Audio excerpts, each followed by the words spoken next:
please welcome Ferry Irwandi.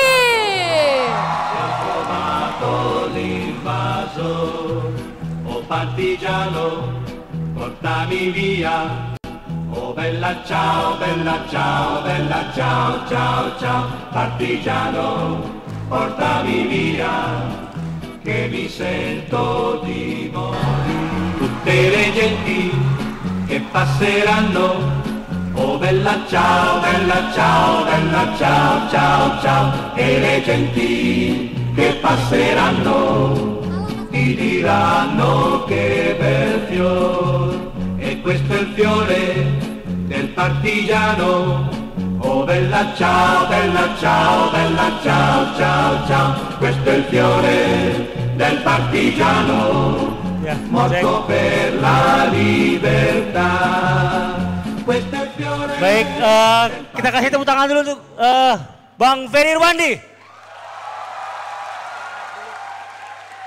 Kurang meriah teman-teman.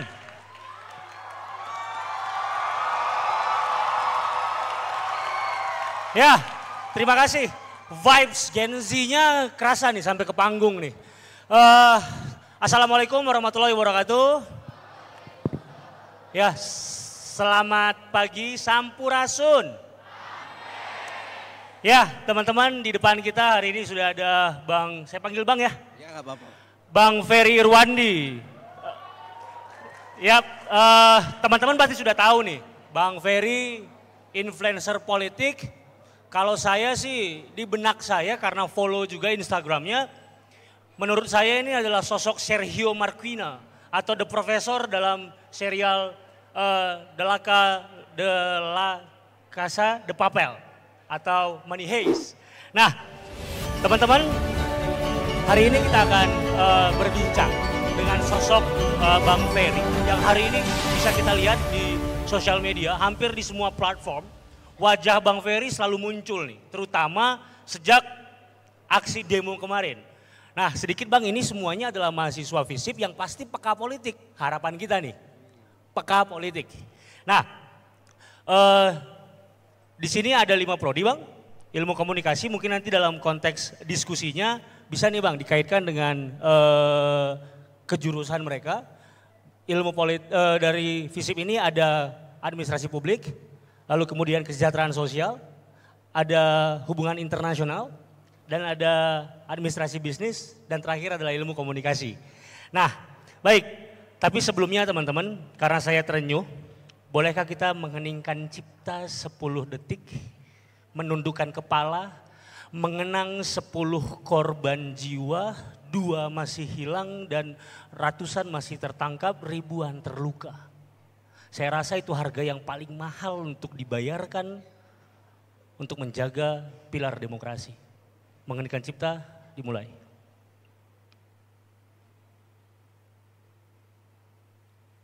Selesai. Kasih aplaus dulu teman-teman untuk teman-teman kita yang sedang berjuang. Baik, kita langsung saja. Karena ini tahun politik yang begitu panas, mungkin simpel Bang Ferry. Kita katanya temanya talk show aja nih Bang. Berbicara tentang Gen Z, politik, pusaran media sosial. Dan yang paling disoroti adalah tentu demonstrasi. Boleh Bang gambarkan 3 kata sederhana Bang sebelum kita lanjutkan. 3 kata sederhana dari sosok dan benak seorang Ferry tentang demonstrasi 25 Agustus hingga 1 September. Boleh Bang? Selamat pagi semuanya. Yep. Selamat pagi FISIP. Oke, pertama congratulations udah mencapai tingkatan tertinggi pelajar ya. Udah bukan lagi siswa tapi mahasiswa. Ya, tepuk tangan dong. Boleh, boleh. Semoga teman-teman semua bisa menyelesaikan pendidikan seefektif dan secepat mungkin. Jangan lama-lama karena nanti jadi beban orang tua. Sebisa mungkin, secepat mungkin dan jelas bisa jadi agent of change lah dari Republik ini.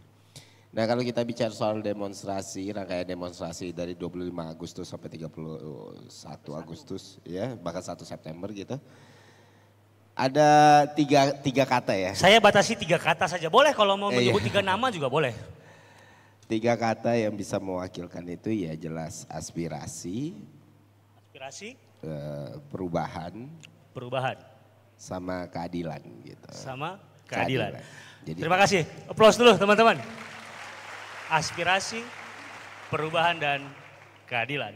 Nah, berbicara tentang hari ini, hiruk pikuk tentang bagaimana demonstrasi keresahan Gen Z mungkin di era sosial media, melihat bagaimana para elit politik mempertontonkan hedonisme kan begitu ya, Bang Ferry sering menyampaikan itu. Nah, begini Bang, saya fokus dan sangat menyoroti waktu Abang muncul di iNews tanggal 3 di Rakyat Bersuara. Di situ Abang berdebat dengan Budiman Sujatmiko saya lihat. Dengan membandingkan bagaimana aksi saat ini, Agustus kemarin dengan aksi 98. Seolah digembosi nih, saya bilangnya seolah kita aksi ini dianggap tidak ada arahnya. Begitu. Nah, lalu yang menjadi pointer Bang, Abang kayaknya fokus kemarin bicara soal dalang. Dan dalangnya nggak menerima bahwa dari luar, dari asing, atau Abang maksudnya ini dalangnya domestik Bang, elit politik, bilih. sebenarnya justru sebaliknya ya, ketika diundang di iNews, orang-orang mau membicarakan dalang, saya malah mikir dalang itu urusan kesekian lah. Tapi kenapa ini bisa terjadi, kenapa masih banyak orang yang hilang, kenapa masih bisa ditangkap, dan kenapa sampai waktu itu diumpas sendiri ya, ada gas air mata yang masuk ke dalam daerah kampus yang mana itu sangat-sangat tidak elok dan sangat-sangat tidak diperkenankan gitu. Jadi daripada orang-orang tua ini membicarakan soal wah dalangnya A, B, C, D, E, kenapa nggak dilihat korban-korbannya gitu. Seakan-akan semua mahasiswa itu anarkis, seakan-akan semua mahasiswa itu perusuh gitu kan. Daripada hal-hal seperti ini yang dibahas gitu, kenapa nggak bahas kalau pemerintahannya baik kan orang nggak akan demo gitu kan. Jadi sebenarnya kalau pemerintahannya malah berjalan dengan baik ya hal-hal kayak gini nggak usah dikhawatirin. Tapi identify the problemnya selalu meleset nih. Melesetnya itu seakan-akan semuanya itu dibuat dan pemerintah berjalan dengan begitu saja. Semuanya dibuat oleh orang lain yang pengen pemerintahannya nggak kacau. Padahal dari awalnya juga udah kacau nih kan. Makanya semuanya itu muncul aparatnya, governmentnya, dan itu yang saya berusaha sampaikan di iNews. Daripada nyari dalang, ini loh institusi pemerintah juga harus berbenah gitu. Oh baik, saya bisa mengganti kata dalang Bang, begini. Dalam konteks dan teori politik bahwa sebuah perubahan harus menciptakan manifesto. Manifesto itu kurang lebih tuntutan yang bulat, hasil dari konsolidasi. Konsolidasi siapa? Ya tadi rakyat yang mungkin memperjuangkan keadilan, menginginkan perubahan. Lalu beraspirasi melalui manifesto. Nah pertanyaannya kemudian Bang, seolah kemarin katanya ini versi yang di iNews nih, manifestonya kan tidak jelas. Sehingga mudah untuk diacak-acak nih, dikaitkan ke dalang. Padahal kan, nah manifesto ini Bang, kan harus dipimpin, dikonsolidasikan. Nah apakah Abang sepakat nih, tidak ada manifesto dalam perjuangan gerakan kemarin? Sebenarnya kompleksitasnya itu lebih rumit lagi ya, karena di 25 Agustus sebenarnya orang-orang jelas kecewa sama performanya DPR gitu, sama kinerjanya DPR. Tapi nggak ada yang sampai, seingat saya semua jejaring yang tahu, wah bubarkan DPR, itu nggak ada gitu kan. Adapun dari hasil fabricated beberapa pihak yang nyebarin di TikTok, di Instagram dan lain sebagainya. Nah problemnya seperti ini teman-teman. Ketika itu terjadi, lapisannya itu bertambah gitu kan. Setelah demo 25 Agustus yang tidak jelas itu, DPR-nya bukan mengerem malah self defense. Self defense, bilang brengsek lah kepada para peserta aksi, bilang inilah, bilang itulah. Dan akhirnya kemarahan itu jadi generik, dan yang membuat semuanya itu pecah adalah korban jiwa kan, Afan Kurniawan yang ditabrak mobil Barakuda gitu. Nah, kalau kita bilang katakan manifesto itu tuntutan, sebenarnya pada akhirnya tuntutannya itu udah ada banyak. Dari serikat buruh, dari ojol, terus 17+8 dan lain sebagainya. Yang mana saya percaya semua tuntutan ini akan bermanfaat buat masyarakat gitu. Nah masalahnya apakah pemerintah akan mendengarkan tuntutan itu atau tidak, ini yang terus kita kawal sampai sekarang kan. Karena reformasi Polri jelas kita butuh dari apa yang terjadi, dan mungkin Unpas juga jadi salah satu tempat, jadi salah satu korban ya. Terus satu lagi Unisba ya yang dikasih ini. Menarik TNI ke barak, hal-hal seperti itu tuh kan tim pencari independen, tim cari fakta independen itu hal kan urgent dan dibutuhkan kan. Karena kalau enggak ya balik lagi kayak saya poin-poin yang saya bilang saya short out dari awal, keadilan. Karena kan kita harus bisa memberikan keadilan bagi para korban nih. Nah itu sih sifatnya. Jadi sebenarnya kalau dibilang manifesto ini beda dengan demo Indonesia Gelap, RUU TNI atau PPN 12% ya. Yang jelas tuntutannya. Ini nih poros kejadiannya tuh unik banget gitu loh. Maksudnya kayak yang awalnya fabricated, terus ada demo buruh ditunggangin lagi, terus orang ngelihat korban jiwa gitu ditabrak. Nah itu yang bikin kemarahan itu. Ditambah lagi tunggangan-tunggangan yang lain kan. Oke, bisa nggak Bang disebutkan atau Bang Ferry berani mengatakan bahwa 17+8 yang banyak di repost oleh teman-teman, bahkan saya pribadi pun merepost itu 17+8 tuntutan. Bisa dikatakan itu manifesto? Bisa, karena itu kan bentuknya tuntutan ya. Nah, tapi apakah itu mempresentasikan semua orang ya belum tentu kan. Belum tentu karena kan balik lagi tuntutan yang beredar di masyarakat itu bukan 17+8 doang. Dari Serikat Buruh ada, dari Aliansi Mahasiswa ada, dari Ojol ada. Jadi kalau dikatakan sebagai manifesto ya bentuknya banyak gitu loh. Dan saya pikir juga gak ada tuntutan yang lebih baik atau tuntutan yang lebih buruk, karena menuntut itu adalah hak dari warga negara kepada pemerintahnya. Makanya saya bingung kalau ada orang yang menegasikan tuntutan, ya lu tuntut aja lagi gitu. Kenapa harus ada 1 atau 2 tuntutan doang yang masuk kalau bisa semuanya masuk seperti itu. Nah balik kembali Bang, kalau misalnya Abang mengatakan 17+8 bisa menjadi manifesto, biasanya manifesto itu dikonsolidasikan, digerakkan, dan ada pemimpinnya, ada komando. Nah mungkin komandonya adalah para influencer nih. Atau mungkin aktivis-aktivis politik. Bisa Bang dibuka di sini, ada nggak proses konsolidasi atau terjadi konsolidasi itu justru di pusaran komunikasi media sosial? Kalau saya sendiri, saya pribadi, saya nggak bisa mewakilkan atau merepresentasikan soal tuntutan 17+8 karena saya nggak bagian dari konsolidasikan itu, merumuskan itu atau menarasikan itu. Jadi kayak ketika tuntutan itu diberikan itu bentuk support saya sama teman-teman. Yang mana seperti yang saya ketahui itu hasil diskusi di media sosial juga, hasil live juga, hasil rembuk teman-teman juga. Jadi kalau ditanya harus ada pemimpin atau enggak, saya pikir kalau masalah tuntutan enggak ya. Kayak gerakan kolektif, gerakan rimpang atau gerakan yang egaliter itu juga bisa bunyi gitu. Tapi apakah bisa dibilang kalau tuntutan ini mewakilkan seluruhnya juga kita belum tahu karena kebutuhan berbeda-beda. Jadi dibanding membicarakan cuma 17+8, saya pribadi itu support semua tuntutan lah. Benar-benar support semua tuntutan. Bahkan ketika ojek online juga punya tuntutan ya mereka berhak gitu loh.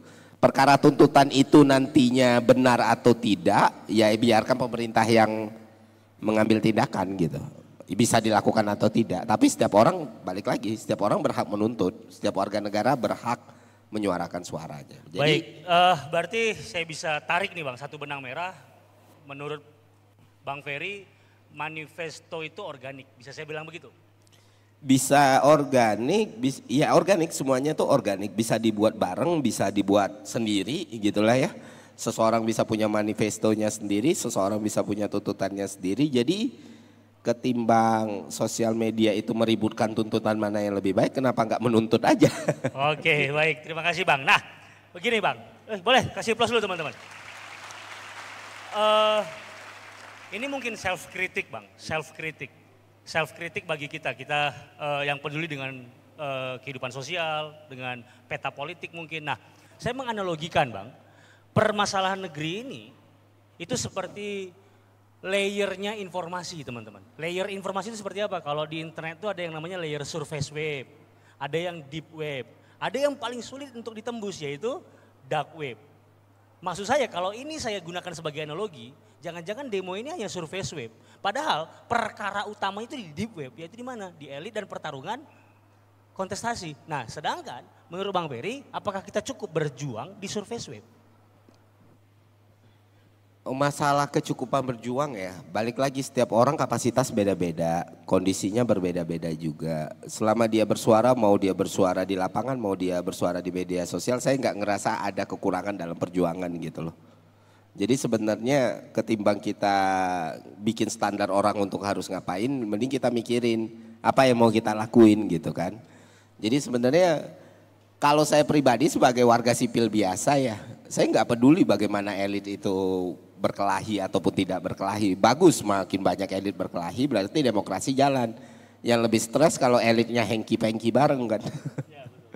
Dan itu yang terjadi, oposisi nggak ada, terus elit-elitnya punya kepentingan dan kemenangannya sendiri, yang ujung-ujungnya jadi korban ya warganya juga gitu loh. Nah ketika saya melihat apakah itu surface atau deep gitu, sebenarnya problem di negara ini udah masuk ke hal yang deep gitu kan. Karena nggak ada oposisi itu berarti kan demokrasi sebenarnya pincang tuh. Demokrasi sebenarnya pincang dengan ketidakadaan oposisi. Terus kalau kita bicara soal bagaimana negara ini berjalan juga sampai sekarang di beberapa ratus hari awal gitu ya. Kita juga nggak ngerasain apa ada perubahan signifikan atau seperti apa, biaya kuliah semakin mahal, daya beli semakin menurun. Jadi ya wajar untuk dikritik gitu loh. Problem negara ini, masyarakat itu punya hak untuk mengkritik pemerintahnya gitu. Dan masyarakat itu nggak wajib mengapresiasi pemerintahnya. Jadi orang-orang harus bisa memahami bahwa ketika kalian bersuara dan ketika kalian ingin pemerintahan itu lebih baik, bukan berarti kalian benci pemerintah gitu. Justru itu salah satu bentuk dukungan kan. Dukungan supaya ada check and balance. Karena di sisi yang lain, di dalam pemerintahan sendiri kita sama-sama tahu udah nggak ada oposisi gitu. Semuanya itu udah dapat jatah di kabinet semua, baru ini yang kita lihat. Dan itu yang membuat, kalau saya pikir ya, suara-suara itu akhirnya punya nilai gitu. Itu sih. Oke, nah ini menariknya Bang. Di permukaan teman-teman saya yakin di sini mungkin hampir 80% pada nge-repost statement di sosial media mereka, itu artinya permukaan. Kalau misalnya saya mengatakan itu FOMO gimana Bang? Ya nggak masalah juga gitu. Orang mau dibilang FOMO atau dibilang apa yang lagi tren lu ngepost ini lu NPD gitu.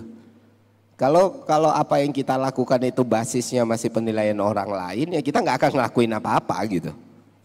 Dan kalau misalnya ada orang yang ngomong lu ikutan kayak gini karena FOMO gitu.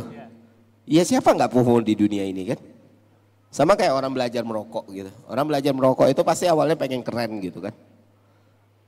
Nggak ada tuh argumen lain selain itu sebenarnya, cowok belajar merokok gitu karena ngelihat itu keren. At the end of the day ya ada kebutuhan masing-masing, ada yang jadi social smoker, ada yang jadi smoker beneran dan lain sebagainya. Tapi basisnya kenapa kita harus berhenti ketika kita dibilang FOMO sama orang lain kan?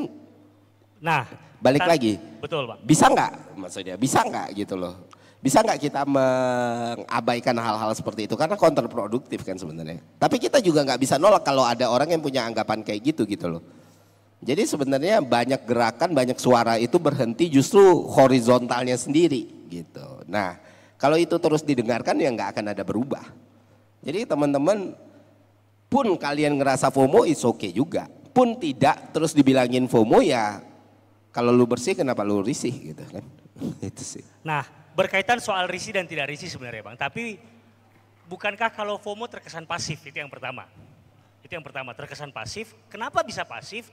Karena ya tadi Bang, ada kalau sesuai dengan yang pernah Bang sampaikan, the friction shifting theory. Bagaimana algoritma, kebetulan saya juga CEO sebuah perusahaan media monitoring Bang. Nah jadi bagaimana misalnya, saya juga mungkin tadi seperti kata Bang, mungkin saya juga FOMO ikut posting. Nah, tapi FOMO ini kan minimal disadari oleh teman-teman bahwa itu tidak terjadi begitu saja. Tapi ada pola kalau yang mungkin dalam konteks algoritma seperti SNA. Teman-teman tahu SNA nggak? Social Network Analysis. Boleh tolong ditampilkan gimana gambarannya? Social Network Analysis. Nah, kurang lebih begini nih kan ya.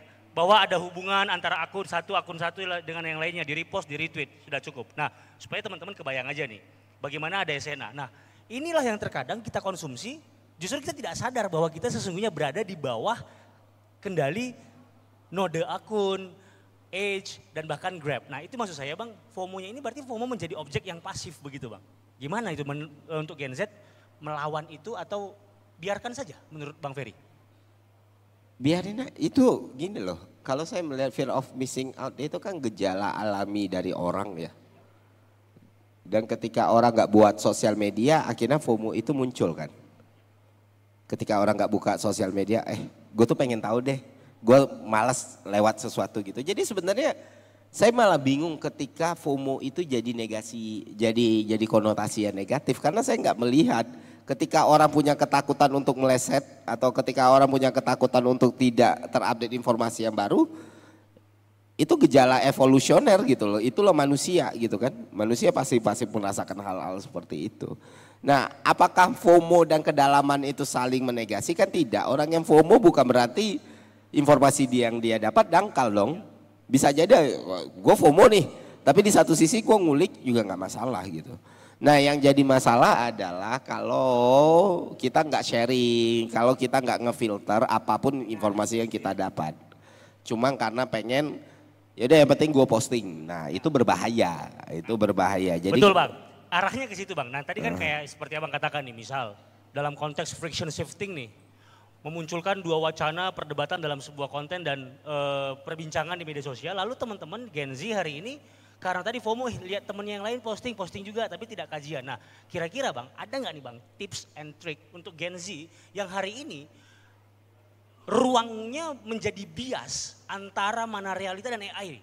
Itu satu di sosial media. Bahkan mungkin kita semua tertipu yang waktu pidatonya mantan Menteri Keuangan ternyata ada bantuan AI-nya misalnya. Nah ini kan juga menjadi masalah Bang karena di repost FOMO ternyata bisa menjadi tadi post-truth.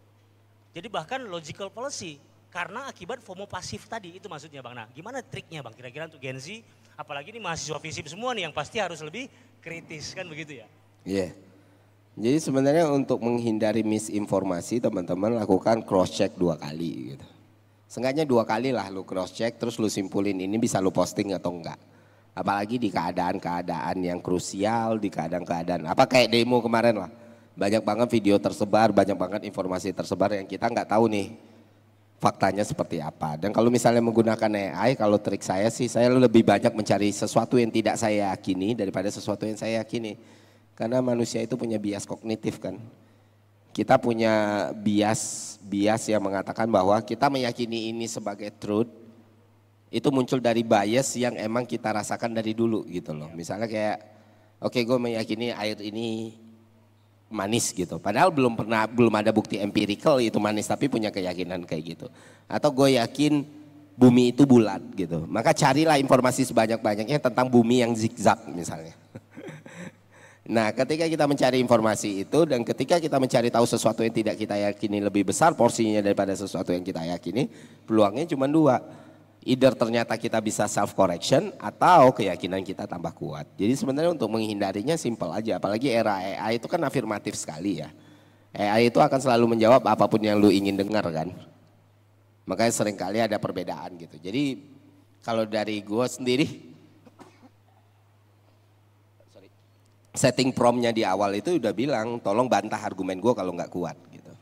Nah itu udah akan sangat membantu sekali. Dan jangan, jadi kan di AI itu ada prompt, ada setting ya, setting untuk kayak gimana machine learning kita bekerja gitu.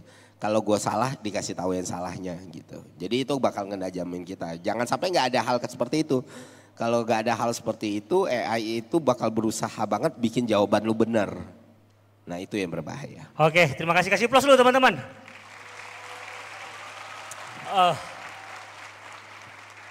Kita sedikit zoom out nih, ngomongin politik kita tinggalkan. Saya penasaran mungkin dari titipan dosen-dosen juga begitu kan ya. Karena saya menyusun pertanyaan beberapa masukan dosen juga Bang, karena saya mewakili dosen juga beberapa. Satu hal Bang, Abang sering mengatakan dan bahkan dengan tegas mengatakan saya tidak takut mati, saya tidak takut di penjara, begitu Bang ya. Saya balik pertanyaannya Bang, kok Abang seberani itu Bang? Ya karena nggak takut aja. Bukan. Silogismenya apa yang mendorong Abang untuk berani? Pertama kalau masalah kematian ya, apa yang saya takutkan dari sesuatu yang pasti datang, itu kan cuma tinggal waktu aja itu. Cepat atau lambat juga kematian itu datang gitu. Terus mati itu kan hal yang mudah ya. Kayak saya bilang, kalau sekarang saya mau memutuskan untuk mati ya saya mati gitu. Saya bisa ambil nyawa saya sendiri gitu kan. Saya bisa sakitin diri saya sendiri, atau kalau orang lain memutuskan saya mati segampang itu.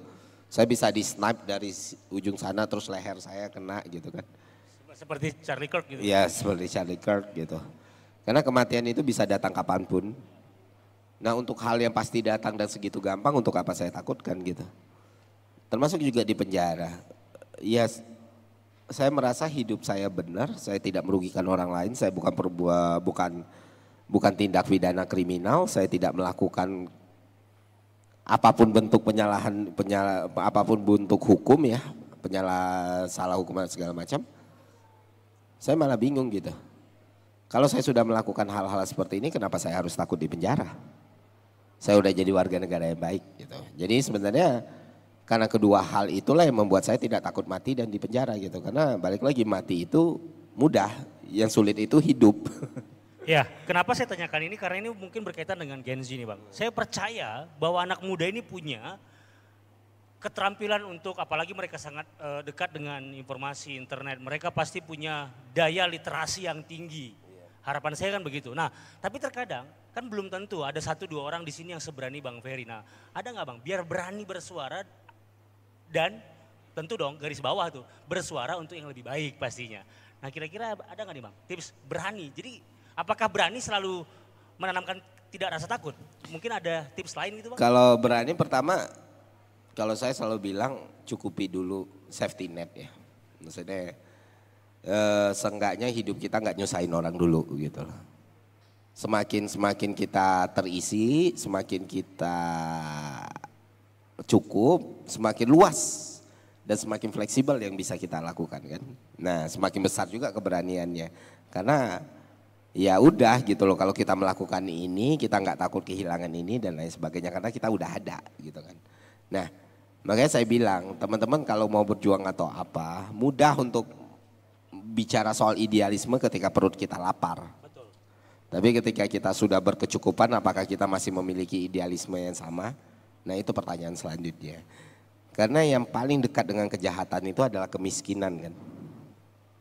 Karena lu gak punya pilihan dalam hidup lu buat ngapain, buat mencukupi diri lu dan lain sebagainya. Jadi untuk sebuah keberanian, itu untuk keberanian bersuara ya spesifik, pastikan kita sudah sedikit sekali bebannya kepada orang lain di sekeliling kita atau kepada keluarga kita. Jadi ketika kita sudah bisa mencukupi diri kita, maka seharusnya keberanian itu muncul. Kedua, pastikan aja yang kita lakukan tidak salah. Nah, kalau selama kita tahu kita melakukan hal yang benar ya kenapa harus takut? Justru kalau terjadi teror adalah, teror itu kan digunakan supaya orang ketakutan kan. Nah, iya kalau misalnya orangnya nggak takut ya terornya jadi sia-sia dong. Nah itu sih. Dan terakhir modalin isi kepala kita dengan hal-hal yang bagus gitu. Jangan sampai beda antara berani dan nekat ya. Kalau misalnya lu nggak tahu peraturan perundang-undangan tapi lu asal ngomong ya itu bisa jadi sesuatu yang backfire juga untuk kita. Jadi harus hati-hati, harus menjaga diri gitu. Nah melanjutkan juga nih Bang soal berani supaya mereka punya keberanian untuk berekspresi nih. Titipan lagi dari senior-senior saya dosen yang pernah mengalami 98. Sedikit informasi Bang. Beberapa bulan lalu Rocky Gerung ke FISIP juga, Rocky Gerung. Sampai dia men-tagline memberikan akronim UNPAS itu universitas paling akal sehat, itu pertama. Boleh tepuk tangan dulu teman-teman. Dari dosen-dosen yang kuliah di UNPAS di tahun 90-an, sampai pernah ada label UNPAS itu universitas paling anti Soeharto katanya. Pernah begitu dilabeli. Nah hari ini di benak Bang Ferry melihat mahasiswa UNPAS nih. Mungkin Bang Ferry nggak banyak informasi mungkin karena kejadian tanggal 1 saja nih. Tapi boleh dong Bang, apa yang ada di seorang Ferry Irwandi tentang UNPAS dan mahasiswanya Bang? Soal keberanian kah, soal kritis, berekspresi, bersuara dan seterusnya Bang? Oke, to be honest ya karena satu yang benar-benar jadi concern waktu itu ketika kita melihat kejadian di Unisba dan UNPAS. kita tahu Unpas salah satu kampus yang memang memperjuangkan demokrasi sebesar-besarnya ya. Sampai kita tahu di sini ada posko medis, di sini menangani teman-teman dan orang-orang pun berlindungnya ke Unpas gitu. Artinya apa? Artinya kredibilitasnya itu udah tahu nih orang kalau di Unpas itu bakal ada yang ngurusin. Mungkin kalau dibilang anti Soeharto benar juga. Terus kedua, fakta bahwa kita di acara resmi kampus dan membicarakan hal seperti ini kan sudah menunjukkan watak Unpas yang sebenarnya ya kan. Kalau sebelumnya ketika saya ngisi acara kampus di momen-momen seperti ini, wah malah disuruh menghindari tuh obrolan soal demo, soal politik segala macam. Di sini malah di-encourage untuk ngomongin soal itu kan. Artinya boleh tepuk tangan teman-teman. Artinya di sini kebebasan berpendapat kan dijamin karena walaupun wilayah kampus gitu loh. Jadi sangat mengapresiasi sekali apa yang dilakukan Unpas dan semoga teman-teman di sini benar-benar bisa mempertahankan spirit itu dan ketika udah keluar gitu jadi insan cendekia yang memang ngasih manfaat untuk peradaban ini. Gitu. Baik, terima kasih. Kasih plus dulu teman-teman untuk Bang Ferry Irwandi. Ya, betul Bang. Dengan keberanian Visip Unpas mengundang Abang pun adalah bentuk citra Unpas sudah berani teman-teman. Karena Bang Ferry kita tahu lah hari ini mungkin banyak sekali yang menyorotinya. Mungkin terakhir ingin dilaporkan pencemaran begitu ya oleh TNI misalnya.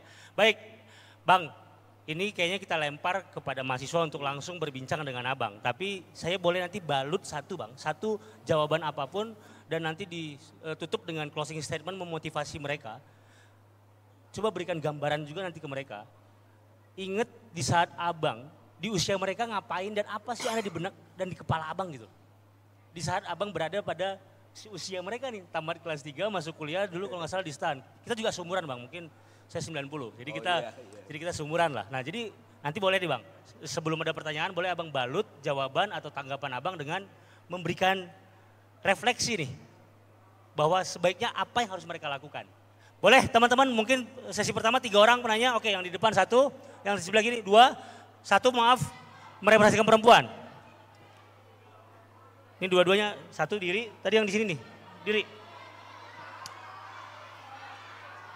Boleh, boleh yang sudah berdiri, boleh yang sudah berdiri. Silakan ke depan, sebutkan nama, program studi, mungkin asal juga boleh lah, asalnya dari mana? Oke, sebelumnya halo semuanya, perkenalkan nama saya Yuga Zainalanov dari Prodi Ilmu Administrasi Bisnis. Asal saya dari Subang. Mungkin saya ingin menanyakan di luar dari politik ya, mengenai skill. Ada 2 hal yang ingin saya tanyakan kepada Bang Ferry. Tapi sebelum ke pertanyaannya, saya ingin mengucapkan terima kasih yang sebesar-besarnya untuk Bang Ferry atas dedikasi perjuangan melalui konten yang disajikan. Saya banyak sekali belajar. Dari Bang Ferry saya bisa mengenal apa itu stoik. Terima kasih banyak Bang. Langsung aja untuk pertanyaan pertama. Kemampuan atau skill set apa sih yang paling penting yang harus dimiliki oleh mahasiswa agar bisa survive setelah lulus? Khususnya untuk prodi saya yaitu Prodi Ilmu Administrasi Bisnis. Itu yang pertama. Yang kedua, bagaimana cara Bang Ferry memanage, mengelola tim, ya khususnya tim Malaka Project agar tetap bisa berdampak dan produktif. Itu mungkin yang ingin saya tanyakan. Terima kasih. Cek. Baiklah, Assalamualaikum warahmatullahi wabarakatuh. Perkenalkan, saya Ajar Ilham Alfian Habibi. Saya dari Fakultas Ilmu Sosial Ilmu Politik dari jurusan Hubungan Internasional. Ya baik, izin semuanya Bang Ferry. Saya ingin bertanya Bang, kebetulan saya hobi berdiskusi, hobi berbicara, mungkin mirip-mirip seperti Abang gitu. Dan saya merasa di masa awal masuk kuliah ini kan tentu kita mempunyai planning gitu Bang. Sampai kita lulus nanti mau kemana. Dan saya mau tahu gitu, waktu Abang kuliah sampai Abang sampai di titik ini, untuk menjadi seorang pembicara dan negosiator yang baik itu bagaimana gitu Bang? Sekian, terima kasih. Boleh. Oke, selamat siang Bang Ferry dan Pak Tino. Izin memperkenalkan diri, nama saya Arin Hoirunisa dari Prodi Hubungan Internasional. Di sini saya punya 2 pertanyaan. Nah, sebelumnya saya mau menjelaskan dulu nih. Kan sebenarnya politik itu tuh deket banget ya sama kehidupan kita. Kayak bahkan misalkan... Sebentar, suaranya kayaknya kurang ini nih. Bang Ferry susah ya? Susah dengar. Bang Ferry susah dapat suaranya, boleh diinin teman-teman? Atau soundnya, boleh lebih kencang aja, apa Arin tadi? Oke, boleh siap. lebih kencang aja Arin, gak apa-apa. Seperti Oke. orasi aja. Oh siap. Oke, yang pertama politik itu dekat banget sama kita sebenarnya. Bahkan dalam kebijakan, kehidupan kita sehari-hari itu diatur sama politik gitu kan. Nah tapi di sini tuh ada banyak tantangan untuk kita tuh aware sama politik gitu. Terutama sebelumnya aku berpengalaman menjadi Ketua Umum Forum OSIS Kota Bandung. Dan di situ tuh aku berdiskusi dengan anak-anak pelajar SMP SMA Kota Bandung gitu tentang dunia politik. Aku memperkenalkan politik ke mereka gitu. Tapi satu ketakutan yang aku dapat dari mereka adalah tentang skeptisme bahwa hanya orang dewasa yang punya pengalaman lebih yang bisa berpendapat. Sedangkan kita anak muda tidak punya pengalaman dan tidak tahu apa-apa. Jadi banyak anak muda yang semakin takut untuk bersuara. Kemudian yang kedua, di saat sudah ada fitur Add Yours di Instagram, itu sebenarnya memudahkan kita. Tapi sayangnya banyak anak muda yang takut untuk nge-share juga. Kenapa? Karena gak semua Add Yours itu tuh sesuai dengan fakta dan data. Banyak sekali informasi hoax. Nah kemudian juga banyak juga orang-orang yang sebenarnya tuh pengen banget peduli sama politik. Bahkan mereka tuh berusaha untuk kritis. Tapi sayangnya zaman sekarang ini orang-orang yang berpikir kritis dicap sebagai pihak kontra. Padahal dikritis di sini itu bukan berarti menjatuhkan atau tidak suka. Tapi kritis di sini itu adalah mencari, kita berdiskusi bagaimana menurut opini kita dan opini orang lain. Terus kita juga dengan kebebasan pendapat, ya is okay gitu untuk ngasih tahu apa pendapat kita gitu. Nah itu untuk yang pertama. Jadi pertanyaan yang pertama adalah bagaimana peran kita sebagai mahasiswa supaya bisa menyentuh kalangan luas dengan melek politik gitu. Nah karena sebelumnya juga dari Arin sendiri gitu ya, sudah coba salah satunya itu sekarang sedang membangun komunitas untuk melek politik gitu. Tapi apakah ada cara-cara yang lain yang bisa Bang Ferry sarankan gitu. Kemudian yang kedua, kan kemarin tuh ramai banget sama demo ya Bang. Nah itu tuh apa solusi dari Bang Ferry terkait mahasiswa yang ingin menyuarakan kebenaran, apakah demo itu sudah efektif atau belum, atau ada cara lain. Begitu sekian dari saya, terima kasih. Baik, terima kasih. Boleh kembali ke tempatnya masing-masing. Terima kasih kepada 3 mahasiswa. Kasih plus dulu dong untuk teman-temannya nih. Baik, mungkin saya rangkum dikit aja Bang dalam 3 ini. Pertama tadi dari administrasi bisnis dan 2 dari HI, gimana survive tadi ya, survive kuliah dan nanti setelah kuliah.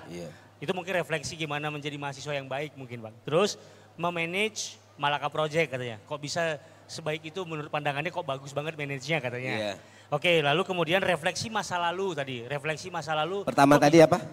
Pertama, gimana supaya survive. Oke. Survive waktu kuliah dan bahkan nanti lulus pun bisa seperti seorang Ferry katanya. Lalu memanage Malaka Project. Selanjutnya, refleksi masa lalu Bang Ferry dari tahap ke tahap kok bisa menjadi orang yang berani berbicara, menjadi good public speaker misalnya. Nah, lalu tadi bicara tentang keresahan anak muda yang selalu dianggap lu anak kecil nggak usah ngomong politik deh. Sehingga hal itu berdampak terhadap mematah semangat mereka untuk lebih melek kepada politik. Lalu apa solusinya? Nah itu Bang kurang lebih rangkuman dari ketiga itu. Silakan Bang Ferry. Oke, pertama ya, trik supaya survive ya. Dia survive di zaman kuliah di awal-awal. Pertama ada satu skill set yang harus kita pelajari, tak lain tak bukan adalah matematika. Nah setelah matematika kita turunin ke ekonomi ya teman-teman. Jadi survive itu kan supaya kita bisa bertahan ya. Jadi pertama banget itu teman-teman di ekonomi itu ada konsep namanya opportunity cost. Sesuatu yang kita lakukan itu selalu punya cost kan. Jadi cobalah hitung cost benefit analysis setiap saat. Termasuk memilih makanan, memilih kosan, memilih teman gitu kan, pacar gitu kan. Cost nilai itu bukan cuma soal rupiah ya. Banyak hal yang benefit. Ini biayanya berapa, ini benefitnya apa dan segala macam. Nah pelajarin aja konsep dasar seperti ini, maka kita akan survive. Itu nggak perlu banyak-banyak lah. Misalnya kayak nyari warteg paling murah di mana, di daerah kosan kita itu kita bisa nggak makan dengan menu yang sama terus-terusan. Ini nilai kebahagiaan yang kita dapat nih dari trade off ini berapa gitu. Jadi ketika kita bisa mikir kayak gitu, kita selalu dalam kondisi prima kan. Dan ketika kita dalam kondisi prima, kita dalam mood yang baik, ya kita bisa menjalani aktivitas kita sebagai mahasiswa. Nah pertanyaan kedua, kenapa Malaka Project bisa seperti itu? Karena isinya orang-orang yang luar biasa gitu. Bukan karena saya pribadi ya secara konsep, tapi mereka semua kita sama, kita punya banyak perbedaan pendapat, perbedaan pandangan dan lain sebagainya, bahkan sisi juga banyak gitu. Tapi di sisi yang lain karena kita bisa menghargai yang namanya perbedaan ini, akhirnya ya kita bisa tahu. Karena balik lagi kita tahu banget batasan antara yang bisa dilakukan dan yang tidak bisa dilakukan. Dan mungkin membuat semuanya gampang itu karena ada trust yang besar kan dari teman-teman semua gitu. Trust yang besar satu sama lain. Didukung sama tim-tim yang emang Gen Z semua. Yang memang punya sense of belonging untuk organisasi atau company ini. Jadi dari awal itu kita bilang kita punya tujuan, kita punya goals, mari kita lakukan gitu. Pertanyaan terakhir tadi. Masih ada dua lagi Bang. Satu iya. tadi bicara refleksi masa lalu waktu Abang. Seusia mereka ngapain sih kok bisa sampai sekarang? Oh, di waktu kuliah ya saya banyak bersenang-senangnya teman-teman. Bahkan terlampau banyak bersenang-senangnya gitu kan. Tapi sebenarnya ingat aja gitu. Kita nggak akan pernah tahu hari depan itu apa yang terjadi gitu. Saya nggak akan pernah tahu saya punya 3,1 juta follower di Instagram.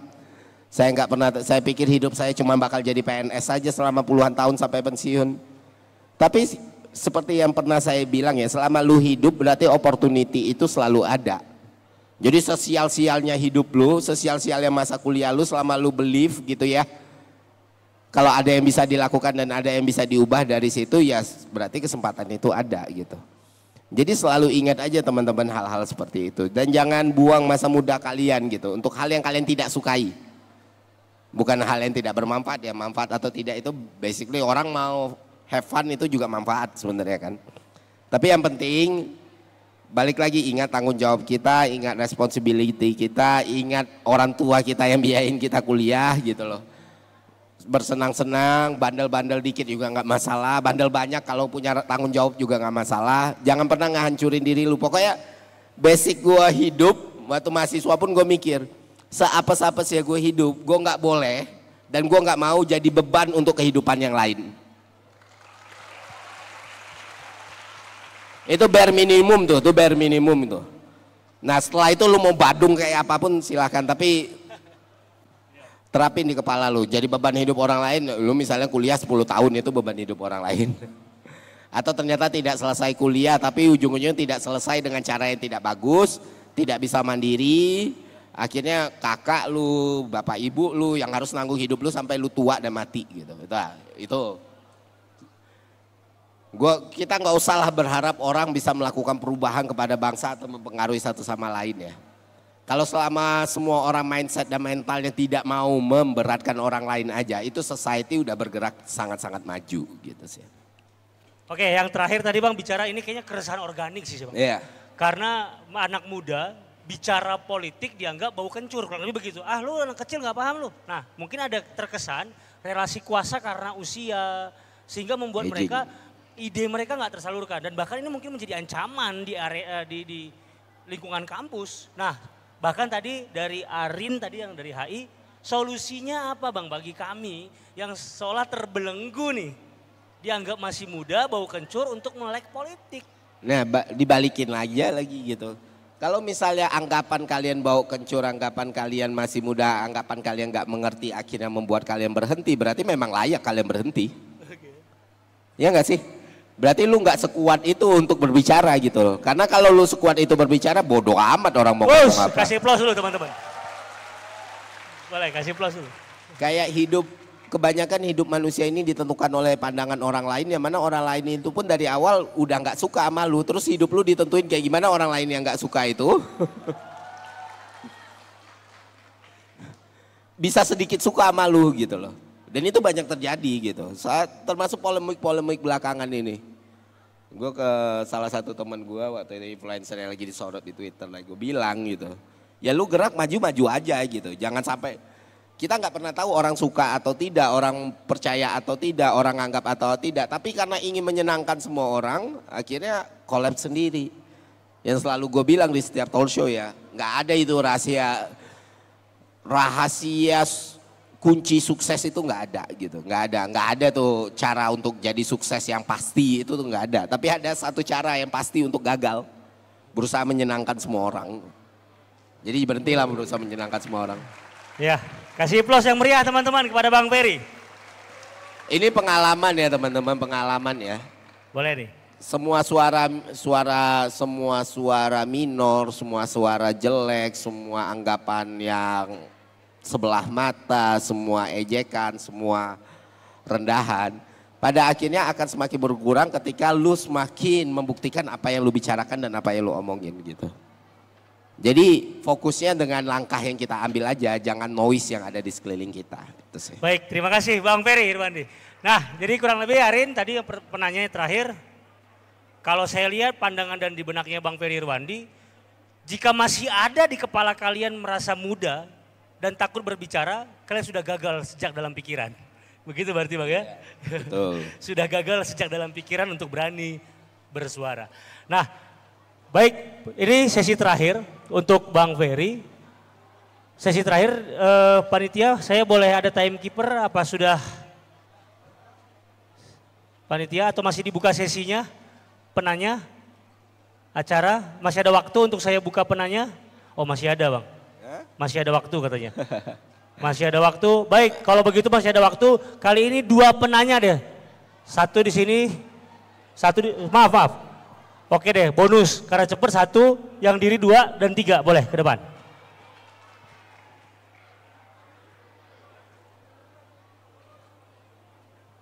Boleh. Wah jadi 4 nih. Nggak bisa dititipin aja pertanyaannya. Beda pertanyaan, beda. Oke yaudah. Nggak apa-apa deh. Nanti saya batasin malah dibilang anak muda seolah nggak boleh bersuara lagi katanya. Yep. Boleh deh 4. Singkat aja ya, nama, prodi, dan kalau bisa kota dari mana deh. Asal dari mana. Pertanyaannya singkat saja. Baik, silakan. Assalamualaikum warahmatullahi wabarakatuh. Waalaikumsalam. Nama saya Muhammad Raffi dari Prodi Ilmu Komunikasi asal Kota Bandung.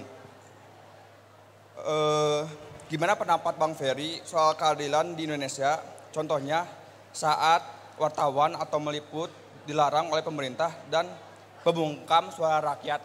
Enggak jelas. Coba kurang ini, lebih dekat. Oh, siap. Raffi, lebih dekat. Soal keadilan, saya cuma nangkep soal keadilan doang tadi nih. Oh, iya. Coba. Gimana pendapat Bang Ferry soal keadilan di Indonesia? Contohnya saat wartawan menyiarkan atau meliput dilarang oleh pemerintah dan membungkam suara rakyat. Baik, terima kasih Raffi. Oke, perkenalkan nama saya Muhammad Nibras Firdaus, bisa dipanggil Nibras. Jadi kemarin saya baru membaca buku judulnya 1984 karya George Well. Pertama saya itu orangnya belum terlalu paham tentang politik.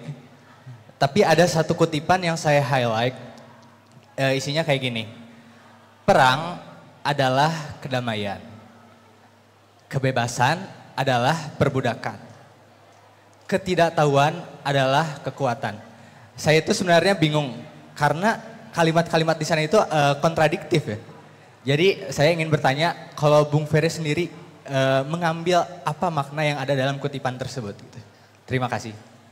Oke, makna bagaimana kok bisa perang kontradiktif adalah bagian daripada jalan perdamaian begitu. Oke, baik. Selanjutnya. Assalamualaikum warahmatullahi wabarakatuh. Perkenalkan nama saya Ihsan Satria Wildana dari Prodi Ilmu Komunikasi asal Bandung. Sebenarnya di sini di luar konteks dari politik ya Bang Ferry. Di sini aku ada pertanyaan dari dulu sebenarnya pengen ditanyain juga ke orang-orang yang lagi podcast kayak gini. Misalkan ada orang A dan orang B itu lagi pro dan lagi kontra. Pasti kan kalau misalkan lagi kontra itu mereka punya pembelaan masing-masing. Nah, kita sebagai misalkan kayak tadi dalam pembahasan FOMO, kita kan belum bisa menentukan mana yang benar, mana yang salah. Nah, buat kita yang misalkan gak bisa turun ke lapangan, FOMO kayak gitu, gimana sih cara menganalisisnya dan cara memastikan siapa yang benar dan siapa yang salahnya? Karena kalaupun ada hakim sendiri, bagaimana kalau misalkan hakim itu dihakimi? Baik, terima kasih. Baik, izin memperkenalkan diri, nama saya Abdul Rafi Al-Hobir, bisa dipanggil Rofi, Prodi Ilmu Komunikasi. Izin bertanya, Bang, terkait pembelajaran di sekolah, karena saya juga di SMA sebagai Ketua Umum Forum OSIS Kabupaten Bandung Barat. Nah, saya ingin meminta pendapat dari Bang Ferry tentang pembelajaran seperti PKN atau sejarah. Nah, yang saya baca ternyata sejarah yang dipelajari sekolah atau PKN yang dipelajari di sekolah itu tidak sesuai dengan apa yang kita tahu gitu. Kayak misalnya kerja rodi atau kerja paksa. Sebenarnya itu tidak sama Belanda atau Jepang, tapi pemerintahnya sendiri yang berkorupsi. Nah, bagaimana pendapat Bang Ferry tentang hal tersebut? Dan yang kedua, bagaimana cara agar mengajak orang lain yang masih nggak peduli sama politik? Karena politik itu sangat penting untuk kemajuan negeri dan kita untuk menyambut generasi emas 45 seperti itu. Terima kasih. Baik, terima kasih. Boleh dikasih plus dulu teman-teman. Boleh kembali ke tempatnya masing-masing. Pertama Bang, mungkin saya rangkum singkatnya pandangan tentang kebebasan pers kemarin. Dilarang meliput, mungkin saya tambahkan deh. Live TikTok juga ditutup ya, sempat ditutup. Pandangan Bang Ferry bagaimana? Kedua, kontradiktif soal kenapa selalu ada kata perang dan perdamaian. Artinya apa? Kok untuk berubah? Mungkin saya sederhanakan nih maksudnya. Kok berubah harus perang dulu sih? Kok berubah harus berjuang dulu sih? Untuk lebih sejahtera kenapa harus bertempur dulu sih? Begitu. Yang kedua. Lalu yang ketiga, berbicara soal tadi cara menganalisis karena semua orang beda tingkatnya. Nah, mungkin saya bikin dengan pertanyaan yang lebih mudah dicerna oleh teman-teman. Ketajaman analisis itu terlatih atau terlahir? Nah, itu mungkin boleh Bang. Dan yang terakhir tadi soal pembelajaran PKN, sejarah itu gak sesuai dengan fakta yang sesungguhnya. Gimana tanggapan dari Bang Ferry manipulasi sejarah dalam bahkan menjadi materi pembelajaran di sekolah-sekolah? Itu aja Bang, silakan Bang. Oke, untuk pertanyaan pertama tadi ya soal pembungkaman pers, tentu itu tidak sesuai dengan prinsip dan nilai-nilai demokrasi serta reform yang sudah kita lakukan. Dan seharusnya itu sudah tidak ada terjadi, nggak boleh ada pers yang dibungkam. Dan nggak boleh ada kebebasan pendapat yang dihentikan gitu. Kebebasan pendapat sesuai dengan ketentuan dan hukum yang berlaku ya jelas. Kedua, masalah perang dan kedamaian. Perang dan kedamaian itu kausalitas. Jadi misalnya narasi kedamaian itu muncul ketika perperangan terjadi. Sehingga kita semua berharap ketika perang terjadi, maka kedamaian cepat datang. Dan ketika kita mengalami kedamaian, maka kita harapkan tidak ada perang yang terjadi. Sebenarnya seperti itu. Jadi bukan nilai plus atau nilai minus gitu loh. Ketika kita ngomong perdamaian, artinya kita gak mau ada perpecahan gitu. Ketika kita ngomong soal perpecahan, yang kita harapkan perdamaian. Jadi sebenarnya ya sebab akibat aja gitu. Kausalitas antara satu kata, dampaknya yang dihindari apa gitu. Dan apa yang dijaga. Nah, pertanyaan ketiga tadi? Yang ketiga berbicara soal cara menganalisis. Nah, kurang lebih tadi.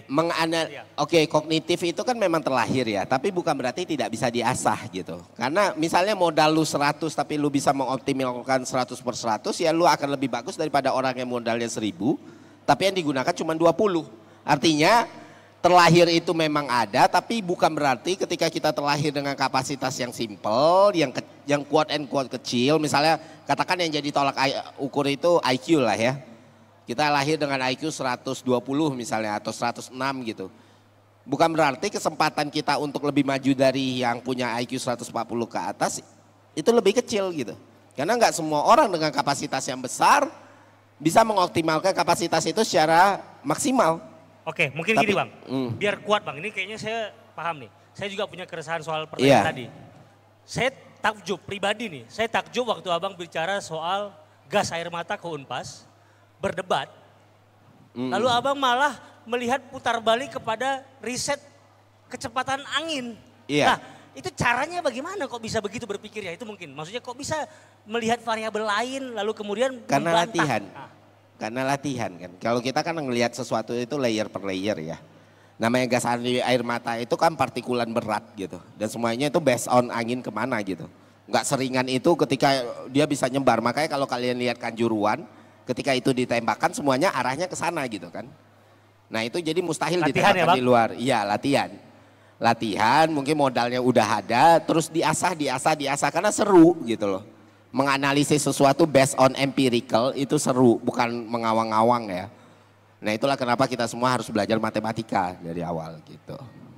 Yang terakhir tadi Bang, tanggapan tentang pembelajaran yang sampai ke bangku SMA, PKN, sejarah yang justru tidak pernah sesuai dengan faktanya. Tanggapan Bang Ferry gimana? Karena balik lagi penulisan sejarah itu kan subjektivitas ya. Besar banget biasnya kan. Karena kita nggak pernah, siapa yang bisa memastikan sejarah itu benar atau tidak secara koheren kan nggak bisa. Karena kita kan sejarah katanya disusun oleh yang berkuasa. Iya Bang. katanya sejarah itu ditulis oleh pemenang, sejarah itu ditulis apa. Itulah kenapa hal-hal yang miss ini sering terjadi. Itulah kenapa hal-hal seperti ini harus kita awasi dan jaga gitu loh. Dan itulah kenapa negara itu nggak boleh yang namanya antipati sama pembaharuan. Ketika ada update informasi terbaru ya sudah gitu. Dan itu tentu nggak bisa dibenarkan karena kan sejarah milik umat manusia bukan milik pemerintah kan. Dan semua umat manusia itu berhak untuk memahami atau mengetahui sejarah yang sebenarnya. Itulah kenapa jurusan sejarah itu ada. Itulah kenapa sejarawan itu ada. Agar balik lagi sejarah itu adalah privilege yang dimiliki umat manusia untuk mengetahui umat manusia sebelumnya. Nah itu yang kita harapkan dan jangan sampai ada pergeseran seperti ini lagi. Apalagi ada wacana untuk menulis ulang sejarah Republik Indonesia gitu. Yang existing aja kita belum tahu bener atau enggak kan. Apalagi ditulis ulang dengan semua background politik yang kita tahu, sama-sama tahu. Ya sangat-sangat bisa berbahaya lah untuk arah demokrasi kita. Jadi sebenarnya nggak bisa dibenerin. Makanya kita harus belajar lebih banyak daripada yang kita pikirkan. Dan dari berbagai sumber juga untuk menghindari bias tadi. Gitu. Ya. Background abang betul, background abang saya lihat memang statistik, lalu kemudian terakhir data analytics ya bang, data engineering atau data analytics bang yang sekarang? Data analytics yang PhD-nya. Nah, cuman begini bang, ini anak FISIP, anak politik, saya juga butuh bantuan abang, mau minta abang mengendorse nih ke mereka, saya sering sekali bang, di kelas itu bilang anak FISIP nggak selalu kok harus alergi dengan data, alergi dengan analytics, alergi dengan angka-angka begitu. Nah bahkan pekerjaan saya dan karir saya lebih lama itu justru sebagai konsultan politik dan media analis bang.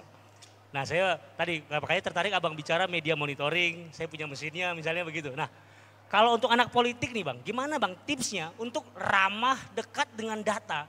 Jadi ini yang mereka pusingin bang. Jadi ini bang ya, simpelnya. Rata-rata, ini saya bisa bilang nih, mewakili mereka, rata-rata orang yang ingin masuk FISIP itu karena ingin menghindari data, menghindari angka, menghindari analisis yang grafik, tabel dan segala macam. Padahal itu penting dan memang itulah basis kita untuk bersuara bahkan, begitu bang. Nah, cara mudah nih bang, mencintai data, mencintai dan berdamai dengan data. Oke, pertama outcome dan output base saja ya. Untuk anak politik justru data itu sentral dan penting. Kalau misalnya karir-karir yang entah itu jadi politisi ataupun konsultan politik, maka orang-orang akan meminta data. Pasti. Dan mau nggak mau lu harus belajar itu gitu loh. Orang nggak akan bicara soal teori politik yang lu tahu atau sejarah politik yang lu tahu. Misalnya konstituen di sini berapa angkanya. Makanya dan ketika lu jadi politisi pun yang bisa lu ukur itu angka based on angkanya bukan based on wah secara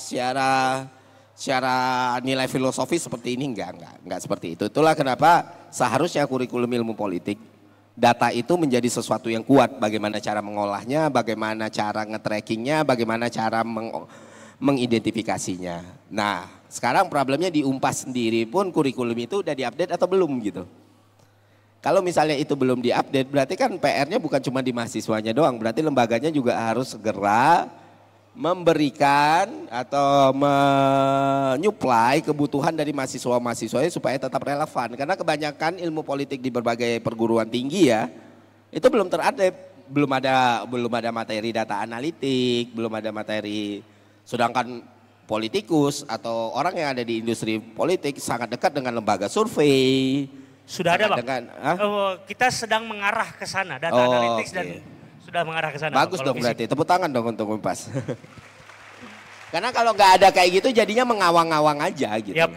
Politisi yang paham data dan pelaku industri politik yang paham data udah 10 langkah ke depan dibandingkan yang tidak. Betul, baik terima kasih. Kasih plus dulu dong untuk Bang Ferry Irwandi sekali lagi. Nah kita sudah hampir di penghujung acara. Saya tidak akan berani menutup apapun. Saya tidak pernah mau menyimpulkan diskusi, tidak pernah. Karena diskusi yang disimpulkan itu seolah hanya berhenti sampai di titik itu. Biarkan diskusi menggantung, mengganggu pikiran kita. Tapi saya akan serahkan kepada Bang Ferry untuk menutup diskusi ini dengan closing statement untuk memberikan motivasi nih Bang. Motivasi yang paling mungkin menurut Abang kena nih ke anak-anak hari ini nih. Yang dengan sejuta keresahan, ketakutan, kebimbangan. Dan mungkin hari ini mungkin dari mereka masih ragu nih. Kenapa saya harus kuliah misalnya. Abang boleh berikan sebagai closing statement. Silakan kepada Bang Ferry, kita punya waktu yang cukup panjang. Boleh berdiri, boleh menyapa langsung, silakan Bang. Tergantung Abang. Karena sebenarnya teman-teman supaya ketahui dari tadi malam tuh gue panas tinggi banget. Sampai tadi pagi itu demam tinggi banget. Makanya mungkin kelihatan kurang sehat ya. Karena beberapa hari ini nggak tidur nyari orang hilang. Dan syukurnya satu ketemu di Malang ya. Kita lihat perkembangan informasi selanjutnya kayak gimana. Tapi buzzer-buzzer udah bekerja gitu ya. Biasalah.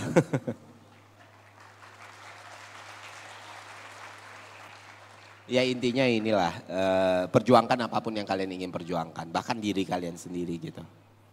Kayak yang gue bilang sebelumnya di acara sebelumnya di kampus sebelumnya, jangan pernah hianati diri kalian gitu. Tahu nggak mengkhianati diri kalian? Lu ngubur impian lu ngubur cita-cita lu ngubur, lu ngebunuh apapun yang lu ingin mau cuman untuk orang-orang yang sebenarnya nggak suka sama lu gitu. Ya kan? Jadi teruslah, namanya kalian mahasiswa, enaknya jadi anak muda itu adalah kita punya privilege untuk bermimpi setinggi-tingginya gitu. Kalau ada yang merasa mimpi kita nggak realistis ya berarti masalahnya di dia bukan di kita. Karena mimpi itu akan semakin turun ketika usia lu bertambah. Mumpung lu masih muda ya mimpilah setinggi-tingginya. Dan itu. Ya lu mau lulusan perguruan tinggi kedinasan, PTS, PTN. Pada at the end of the day kita sendiri yang menentukan langkah kita kemana kan. Ya enggak? Makanya gue selalu bilang ke teman-teman bersenang-senanglah sesenang yang kalian bisa. Bekerjalah sebaik yang kalian bisa, belajarlah sebaik yang kalian bisa. Untuk mahasiswa pesan gue cuma satu, jangan belajar di waktu luang, tapi luangkan waktu untuk belajar, sisanya main-main aja. Baik, terima kasih teman-teman, terima kasih. Boleh kasih tepuk tangan dulu untuk Bang Ferry Irwandi. Ya, secara pribadi sebenarnya saya juga punya masih banyak pertanyaan tapi kita harus rela dipisahkan oleh waktu untuk berdiskusi di panggung ini. Baik, paling sampai di sini saja teman-teman kesempatan kita untuk berdiskusi. Kalau misalnya teman-teman tadi ada yang tertarik dengan Malaka Project, mungkin aja boleh dibuka Bang ya, magang atau apply, mau nyari data, boleh aja tuh. Katanya menerima kalau misalnya teman-teman mau belajar ke Malaka Project misalnya. Nah paling itu aja teman-teman, saya sebagai moderator atas nama Tinurila Sebayang undur diri, saya ucapkan Assalamualaikum warahmatullahi wabarakatuh.